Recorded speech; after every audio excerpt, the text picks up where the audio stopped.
Allergy, চুলকানি, খাওজানির শিকড় কিন্তু আপনার ত্বকে নয়, লিভারে। আমরা প্রতিনিয়ত অস্বাস্থ্যকর খাবার খাই, ঔষধ খাই, দূষিত বাতাসে চলাফেরা করি। এই সমস্ত বিষ শরীর থেকে বের করে দেয় লিভার।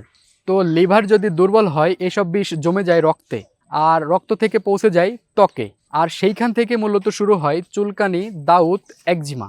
আপনার লিভার দুর্বল কিনা বুঝবেন কিছু লক্ষণে: বারবার চুলকানো, শরীরে র্যাশ বের হওয়া, ক্লান্তি অথবা দুর্বলতা ফিল হওয়া, এমনকি চোখ হলুদ হয়ে যাওয়া। সমাধান ভেতর থেকে শুরু করুন। আমাদের রয়েছে শতভাগ ন্যাচারাল অ্যালার্জি বিনাশ ট্যাবলেট, যা লিভারকে ডিটক্স করে, রক্ত পরিষ্কার করে, অ্যালার্জি চুলকানির জীবাণুকে রক্ত থেকে স্থায়ীভাবে দূর করে। আপনি যদি সত্যিই অ্যালার্জি চুলকানির যন্ত্রণা থেকে মুক্তি পেতে চান, তাহলে ভেতর থেকে স্থায়ীভাবে সমাধান করুন। আজই অর্ডার করুন আমাদের এই অ্যালার্জি বিনাশ ট্যাবলেট। অর্ডার করা খুবই সহজ। নিচে থাকা অর্ডার নাও বাটনে ক্লিক করে আপনার নাম, ঠিকানা, ফোন নাম্বারটি দিন, অথবা স্ক্রিনে থাকা নাম্বারে কল করুন, অথবা হোয়াটসঅ্যাপে আমাদের প্রতিনিধির সাথে কথা বলে আপনি অর্ডার কনফার্ম করতে পারেন। ধন্যবাদ সবাইকে।